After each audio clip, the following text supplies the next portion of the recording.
현월TV 파스콘 여러분께 문화 인사드립니다. 수요 기독교 핵심 길라잡이 시간에 현월TV 윤목사입니다. 이제 새해가 시작되고 첫 번째 수요 기독교 핵심 길라잡이 시간이 있죠.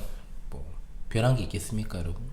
해가 바뀌어도 감도 없습니다. 그래서 특별하게 무슨 연말이라고 해가지고 제가 특집 방송을 준비한다거나 이런 것들도 없이 그냥 제가 보냈는데요. 오늘은 지난주에 이어서 21주일 55문답을 이어서 바로 진행하고 22주일 57문답에서 58문답까지 공부를 하겠습니다. 새해 첫 하이델베르크 요리문답 해설 시간입니다. 여러분들에게 올해도 수요 기독교 핵심 길라잡이 시간, 즉 수요일의 시간을 통해 귀한 은혜가 풍성하게 넘치시기를 간절히 원합니다. 55문답을 보겠습니다. 성도의 교제를 당신은 어떻게 이해합니까? 답하기를. 첫째, 신자는 모두 또한 각각 그리스도의 지체로서 주 그리스도와 교제하며 그의 모든 부요와 은사에 참여합니다. 둘째, 각 신자는 자기의 은사를 다른 지체의 유익과 복을 위하여 기꺼이 그리고 즐거이 사용할 의무가 있습니다. 라고 했습니다. 자, 여러분, 55문답은 성도의 교제에 관한 것이죠. 성도의 교제를 단순히 성도들끼리의 사귐으로 오해하기 쉬운데, 성도의 교제는 반드시 그리스도와의 교제가 먼저이고 그 다음에 성도와의 교제가 있음을 기억해야 됩니다. 55문답은 신자가 주 그리스도와 주 예수 그리스도와 교제하며 또한 그의 모든 부요와 은사에 참여한다라고 고백합니다. 여기서 부요라는 말은 보물 또는 보화라는 말인데, 자, 그리스도께서 가장 부유하신 분이지만 우리를 위해서 가난하게 되셨고 그 결과 우리가 부요하게 되었다는 이 말이죠. 우리는 주 예수 그리스도와 교제하며 그분으로 인해서 부요하게 되고 주님이 주신 은사도 받습니다. 성도의 교제가 성도의 사귐보다 그리스도와의 교제를 말하는 측면은 성도라는 존재 자체가 그리스도 안에서 거룩함을 입은 사람들이기 때문입니다. 그러므로 그리스도가 없는 성도의 교제는 없습니다. 또한 그리스도의 부요와 은사에 참여한 사람은 그 은사를 다른 지체의 유익과 복을 위하여 사용해야 된다고 고백합니다. 그리스도인에게 주어진 은사는 자기 자랑의 수단이 될 수 없습니다. 왜냐하면 은사는 다름 아닌 다른 일을 세우기 위한 것이지 자신을 세우거나 내세우는 수단이 아니기 때문입니다. 주님이 주님의 몸에 속한 연약한 지체들을 도우시기 위해서 각 지체들에게 선물을 주신 것이 바로 은사입니다. 받은 선물을 그 용도에 맞게 사용해야 됩니다. 다른 일을 섬기라고 주신 은사를 마지못해 사용하거나 또는 생색만 낸다면 그것은 선물을 주신 이를 모독하는 것입니다.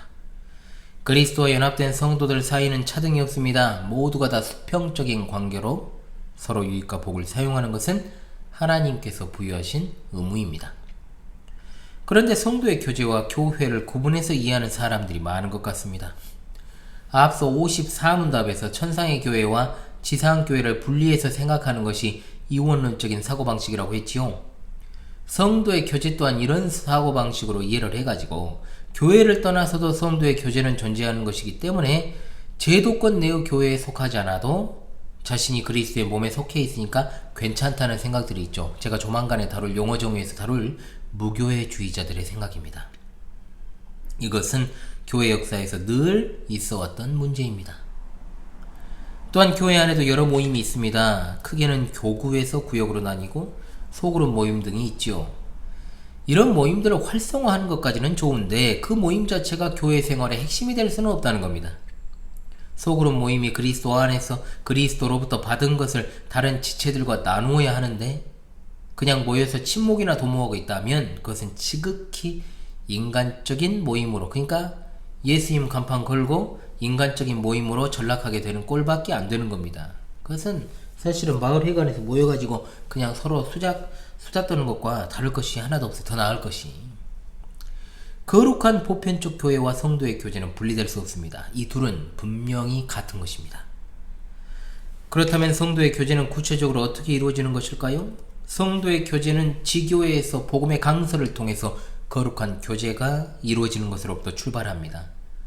거룩한 보편적 교회는 말씀이 증거되는 교회입니다. 전파되는 교회이고 그 말씀이 전파된 결과로 증거된 결과로 성도의 교제가 이루어지는 교회입니다. 말씀으로 불러 모으시는 일과 그 안에서 교제를 나누는 일이 함께 있습니다. 말씀과 분리된 성도의 교제는 있을 수 없다는 거죠.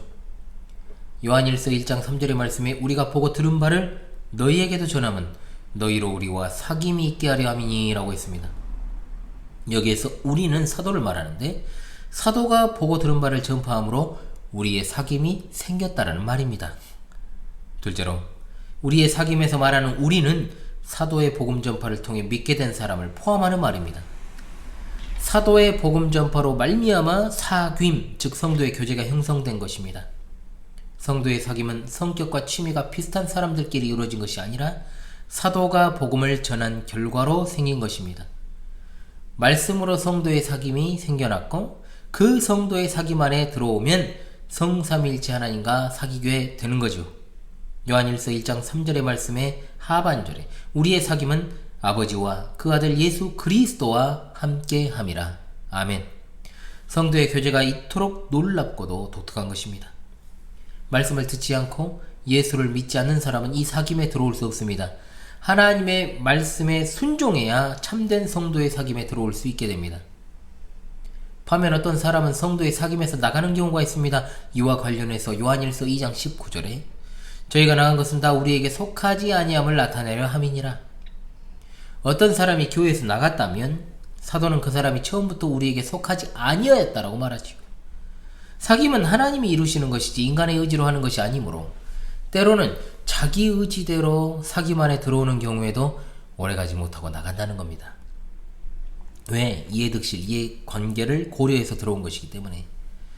원래부터 속하지 않은 사람이 사귐 밖으로 나가는 것은 절대로 교회에 타격을 주는 것이 아닙니다. 오히려 교회의 거룩함을 드러냅니다. 하나님의 교회는 그런 것들로 요동치 않습니다. 교회는 늘 알곡과 쭉정이 이삭과 가라지를 성별할 수 있는 준비가 되어 있어야 합니다.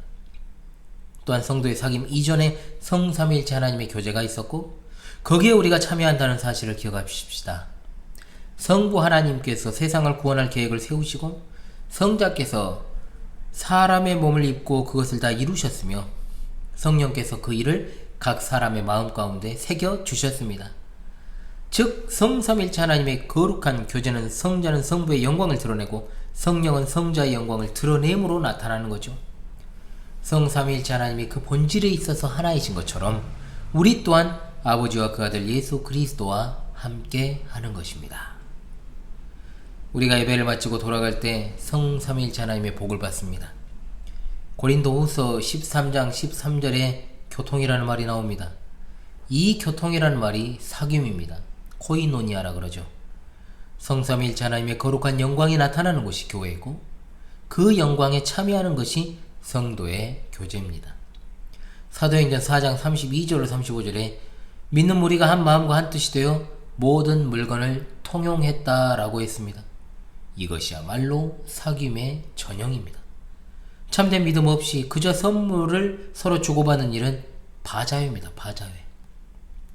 작은 것을 하더라도 깨달음을 가지고 해야 한다는 거죠. 설사 자신이 받은 은사가 없다 해도 냉수 한 그릇이라도 줄 수 있는 형편이라면 그 상을 잃어버리지 않을 것이라고 말씀합니다. 돈이 아무리 많아도 믿음이 없다면 지극히 작은 일도 할 수 없습니다. 돈이 아무리 많아도 또한 개인주의에 젖어서 특정한 일을 자신만 할 수 있거나 해야겠다는 생각도 버려야 됩니다. 교회는 그런 곳이 아니니까요. 주께서 각각에 맞게 은사를 주시고 하나됨의 아름다움을 친히 이루어 가십니다. 교회는 분명히 주님과 주님의 말씀만이 존귀하게 여김받고 그 안에서 참된 믿음으로 하나됨이 나타나는 곳입니다. 아멘. 자, 56문답으로 갈까요? 죄 사함에 관하여 당신은 무엇을 믿습니까? 답하기를 그리스도께서 하나님의 의를 만족시키셨기 때문에 하나님께서는 나의 모든 죄와 내가 일평생 싸워야 할 나의 죄악된 본성을 더 이상 기억하지 않으십니다. 오히려 하나님께서는 은혜로 그리스도의 의를 나에게 선물로 주셔서 결코 정죄함에 이르지 않게 하십니다. 아멘. 자, 예수천당 불신지옥이라는 말 많이 들어보셨죠, 여러분? 맞는 말이지요. 맞는 말이지만 믿는 사람들조차도 반감을 느끼는 문구입니다. 솔직히 말하면. 죄사함을 받는다는 것이 여러분 간단한 문제가 아니지 않습니까? 자, 짧지만 풍부한 의미를 지닌 이 죄사함에 관한 고백을 함께 살펴보도록 하겠습니다. 굉장히 중요합니다, 여러분. 첫 번째, 죄사함은 반드시 교회 안에서 이루어집니다. 사도신경의 순서대로 공부하고 있습니다만 많은 사람들은 이것을 망각하고 자기가 회개하고 교회에 나온다는 착각을 해요. 그러나 거룩한 보편적 교회에 대한 고백 이후에 등장하는 것이 죄사함입니다. 죄사함. 교회가 있고 교회로부터 나오는 사도적인 가르침을 통해 개인이 예수님을 영접하는 것입니다. 만일 개인의 죄사함이 먼저고 그 다음에 교회가 이어진다면 교회는 있어도 그만 없어도 그만인 곳이 되어버리는 겁니다. 그러나 교회를 떠난 죄사함은 없습니다. 내가 스스로 예수 믿고 죄사함 받아 교회에 나오는 일은 없습니다. 길거리 전도를 통해서든 또는 어떤 매체를 통해서든 그 배후에 계신 하나님 또 그리고 교회로 인하여 그가 믿게 된 것입니다. 사실 교인들 가운데는 죄사함에 대해서 오해하는 사람들이 굉장히 많습니다. 죄사함이 먼저고 교회는 선택사항이라 생각하기 때문에 죄 용서함은 초신자에게 필요한 것이요 기신자는 다른 봉사에 충실해야 된다. 이런 식의 이해. 그러나 여기서의 죄사함은 성화적 측면에서 이해해야 됩니다. 즉 일평생 주께 죄사함을 위하여 간구해야만 하는 것이죠. 죄사함이 일평생에 걸쳐진 문제라는 것은 이 고백 이후에 이어지는 육신의 부활과 영원한 생명을 믿사옵나이다 라는 고백을 봐서도 알 수 있습니다. 육신의 부활과 영원한 생명은 죽음 이후의 문제입니다. 그렇다면 이 땅에서 살아가는 성도들에게 중요한 문제는 바로 뭐겠습니까? 죄 사함입니다. 교회를 통해 사도적인 가르침을 받아 죄를 깨닫고 회개하는 일은 하나님의 백성이 일평생 이 세상을 살아가면서 해야 할 일입니다. 이 세상의 삶이 끝나면 죄 사함을 구할 필요도 없고 죄와 싸울 일도 없습니다. 죄 짓는 것을 그치고 영원히 그리스도와 함께 살아가기 때문이죠. 예수님께서 가르쳐주신 기도에서도 일용할 양식을 구하고 난 뒤에 우리가 우리에게 죄 지은 자를 사하여 준 것 같이 우리 죄를 사하여 주시라고 간구합니다. 깜짝 놀랐습니다. 뭘 저렇게 크게 크락션을 누를까요? 일용할 양식을 매일 구하는 것처럼 우리의 죄를 용서해 주시기를 매일 간구하라는 것입니다. 계속 눌러요. 우리를 방해하고 있습니다. 이 중요한 이야기를 하고 있는데 교회에서 증거되는 말씀을 통해서 죄를 깨닫고 회개하고 주님이 주시는 평안함과 위로와 기쁨으로 다시 서서 살아가는 것, 그것을 가리켜 믿음의 선진들은 죄사함이란 말로 표현했습니다. 하나님을 배척하는 세상은 구렁이 담 넘어가듯 죄를 덮어버리려고 하지만 하나님은 죄를 미워하시기 때문에 이 세상에서와 어느 세상에서 반드시 그 죄를 심판하십니다. 아멘. 둘째, 하나님은 나의 죄와 죄악된 본성을 기억하지 않으신다라고 고백합니다. 자, 죄사함은 어떤 특정한 죄에 대한 죄사함만이 아니라 내가 일평생 싸워야 할 나의 죄악된 본성까지도 포함된 것입니다. 내가 죽을 때까지 싸워야 하는 이 죄악된 본성을 교회에서 바르게 강설되는 말씀을 통해 날마다 구원을 얻으며 살아가는 것입니다. 지상의 삶을 살아가는 성도의 영적인 전쟁이 바로 이것입니다. 하나님이 기억하지 않으신다는 건 과거 일입니다. 과거 일. 사람의 입장에서 기억하지 않는다고 할 때는 과거의 일을 가리키는데 만약 앞으로 있을 일에 대해서 기억하지 않는다고 하면 말이 되지 않습니다. 그러나 56문답에서 하나님은 나의 모든 죄와 일평생 싸워야 할 죄악된 본성을 더 이상 기억하지 않으신다라고 말씀하시며 미래의 일까지도 기억하지 않으신다라고 분명하게 고백합니다. 영원하시고 무한하신 하나님은 결코 인간처럼 잊어버리시지 않습니다. 이 의미는 그리스도의 공로를 보시고 우리의 모든 죄와 죄악된 본성을 용서하여 주신다는 뜻입니다. 우리가 진 빚에 대하여 예수 그리스도께서 확실히 다 갚으셨기 때문에 그 빚으로 인해서 더 이상 고통당하거나 채무자에게 시달린 일이 없습니다. 시간의 문제를 초월하여 계신 하나님께서 그리스도 안에서 이 모든 일을 이루십니다. 또한 정죄함에 이르지 않게 하신다고 했습니다. 기억하지 않으신다와 정죄하지 않으신다는 말은 같은 뜻입니다. 하나님께서 나의 죄 때문에 십자가에서 화목제물로 죽으신 예수 그리스도를 기억하심으로 정죄에 이르게 하지 않으십니다. 하나님이 기억하지 않으신다는 것을 그리스도와 관련하여 이해하지 않고 자동적인 과정으로 이해하는 몰지각한 사람들은 하나님을 향한 경외심이 없습니다.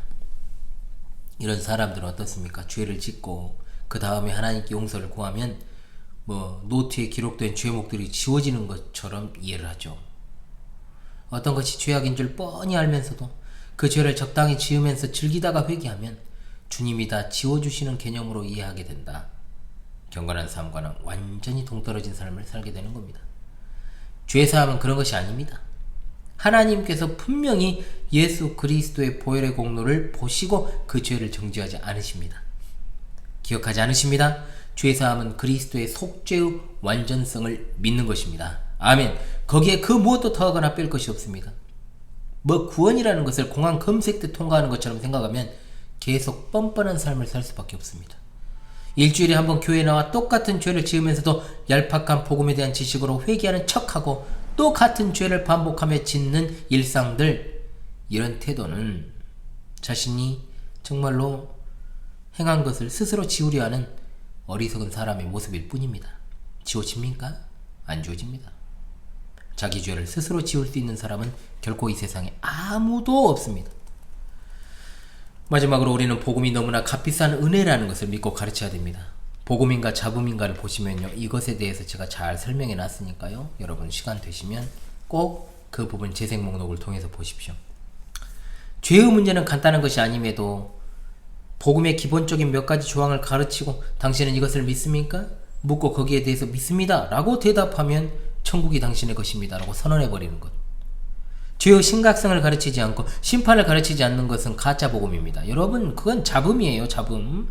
싸구려 복음. 잡음은 사람들을 불러 모이기는 좋을지 모르나 교회 안에 유사 그리스도인들만 양산해낼 뿐입니다. 자신이 죄를 범해서 다른 이에게 씻을 수 없는 아픔을 주고도 하나님께서 그 죄를 용서하시고 기억하지 않으신다, 이렇게 말하며 의연한 태도를 보이는 사람들이 있죠. 이거는 복음을 완전히 오해한 것입니다. 영화 밀양은 이런 가짜 복음에 길들여진 유사 그리스도인들의 태도를 꼬집는 전형적인 안티 기독교인의 작품입니다.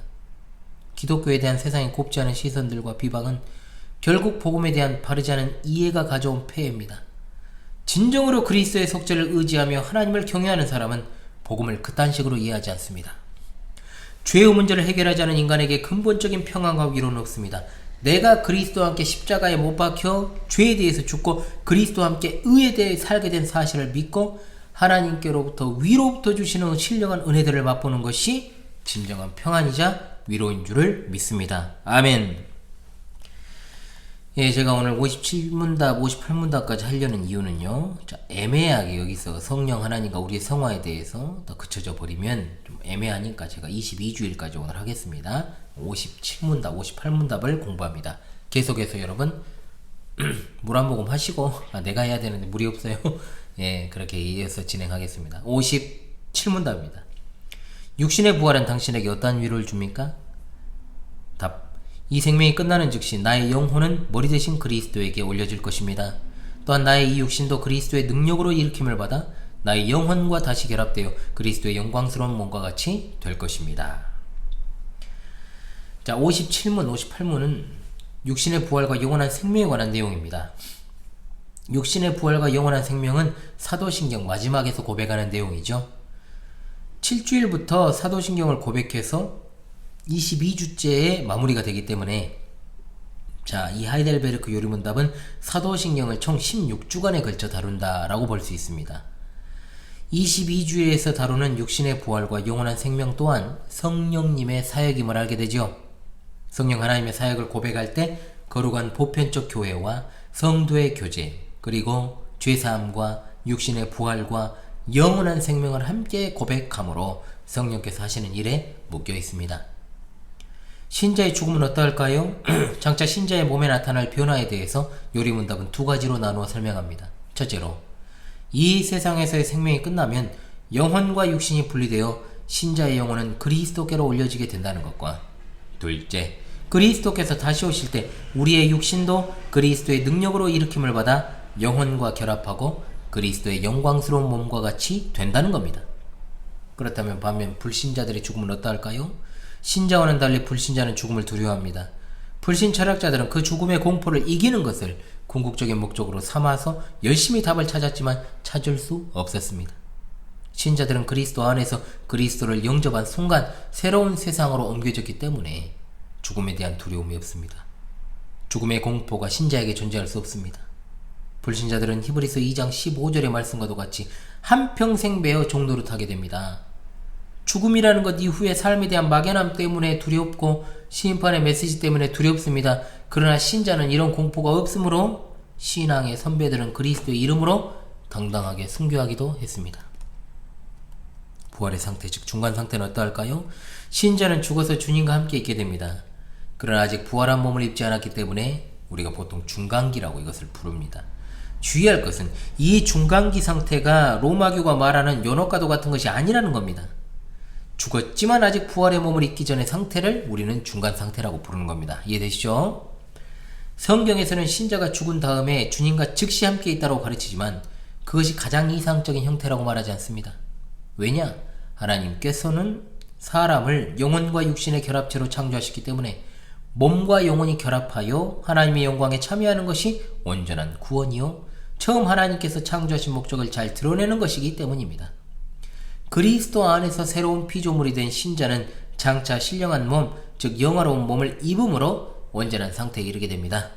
이것이 바로 하나님이 주시는 궁극적인 구원의 완성입니다. 따라서 육체를 악하게 보는 것은 비성경적입니다. 이교적 사상입니다. 페르시아나 그리스의 이원론이 그렇고 불교의 가르침도 그렇습니다. 그들은 육신을 중요한 것으로 여기지 않기 때문에 영적인 것만을 추구하여 먹고 자는 것을 긍정적으로 보지 않고 고행을 해서 육신을 다스리는 것을 보다 높은 이상으로 삼지요. 하지만 성경은 육신에 대하여 긍정적으로 가르칩니다. 성령께서 우리 안에 내주하시면서 우리를 하나님의 성전으로 삼으셨습니다. 그러므로 하나님의 성전인 우리의 몸은 귀중합니다. 동시에 그것을 더럽히는 건 큰 죄가 됩니다. 우리의 몸이 성령이 내주하시는 전이라는 사실은 우리에게 소망을 주는 것이죠. 성령께서 우리 안에 내주하시며 우리를 성전 삼으시고 성전된 우리 몸을 떠나지 않으시고 함께 하시기 때문입니다. 예수 그리스도를 죽은 자들 가운데서 살리시고 부활시키신 하나님께서 우리 안에 거하시는 성령으로 말미암아 우리의 죽을 몸도 살리실 것입니다. 육신과 영혼이 결합하여 신령한 사람이 되어 하나님 나라 영광에 참여하는 것이 우리의 궁극적인 소망인 줄을 믿습니다. 아멘. 이제 58문을 볼까요? 영원한 생명은 당신에게 어떠한 이유를 줍니까?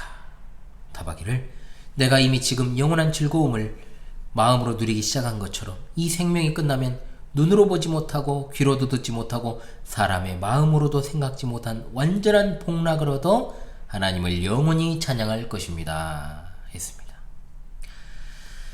요한복음 17장 3절에 영생은 하나님과 그분이 보내신 그리스도를 아는 것이라 했습니다. 하나님을 모르면 살았다는 이름은 있으나 살아있는 것이 아니라 죽은 것입니다. 좀비라는 거예요.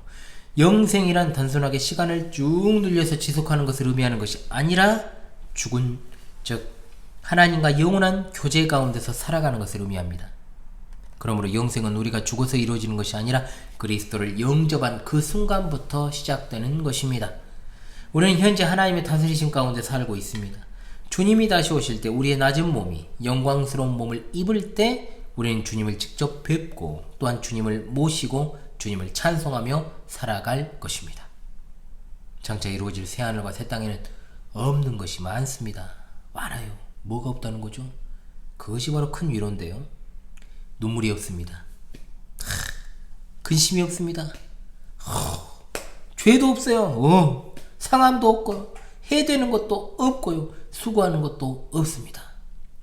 우리가 지금 경험하고 있는 많은 것들이 그곳에서는 없을 것이라 말씀하지만 새하늘과 새 땅이 있게 될 것이 무엇인지는 침묵합니다. 그 이유는 매우 간단하죠. 이 세상에 없는 것을 아무리 설명해도 우리가 알 수 없기 때문에 그렇습니다. 하나님께서 우리의 눈높이에서 우리가 이미 알고 경험하는 것들을 가지고 말씀하십니다. 그 이상의 것은 말로 표현할 수 없습니다. 분명한 건 그곳에서는 모든 것이 완성되어 우리가 그리스도와 함께 왕노릇할 것이란 점이죠. 다른 사람과 비교하는 것이 없을 것입니다. 동시에 어린아이와 같은 심정으로 하나님께 찬송을 드리며 살게 될 것입니다.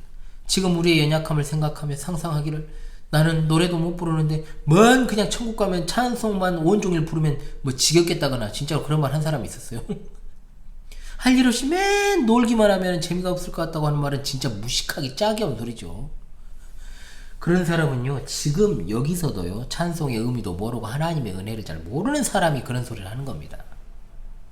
하이델베르크 유르문답 일문답, 살아서나 죽어서나 당신의 유일한 위로는 무엇입니까? 여러분 기억나십니까? 얼마나 위로가 됩니까? 그리고 오늘 22주일에서도 죽어서도 하나님의 백성에게는 이러한 위로가 있습니다 라는 것을 가르칩니다. 우리에게 이 말씀을 통해 위로를 받으라는 거죠. 바울 사도도 데살로니가 교회에 편지를 보내며 주님의 재림과 우리의 부활에 대해 가르쳤습니다. 그리고 그가 편지하기를 여러 말로 서로 위로하라. 아멘. 부활과 영생은 그리스도인에게 가장 핵심이 되는 위로의 말씀입니다. 완성의 그날을 소망하는 것이 현실의 삶에서 가장 커다란 위로입니다. 우리가 지상의 삶 가운데 씨름하는 주의 문제는 사람이 못 풉니다. 그러나 부활과 영원한 생명으로 그 문제가 해결된 것을 소망하기 때문에 우리는 거룩한 생활을 할 수 있습니다. 죽어서의 위로가 살아서의 위로가 된다는 사실을 믿고 나아가시길 바랍니다. 아멘. 자, 오늘까지 성령 하나님과 우리의 성화에 대하여 공부하는 시간을 가졌습니다. 다음 주 이제 의롭다심에 관하여 23주일부터 또 열심히 공부해 나가보도록 하지요. 원래는 오늘 하나씩 해야 되는데 애매하게 걸쳐져 있으면은 좀 그래서 오늘 달아서 성령 하나님과 우리의 성화에 대한 내용을 마무리했습니다. 복습에 충실하시길 바라고요. 아무쪼록 성도들께 올 한해도 변함없이 조금이나마 유익이 되는 시간으로 계속해서 이 수요일의 시간이 자리매김할 수 있기를 간절히 소망합니다. 지금까지 수요 기독교 핵심 길라잡이 시간의 현월TV 윤목사였습니다. 여러분 감사합니다.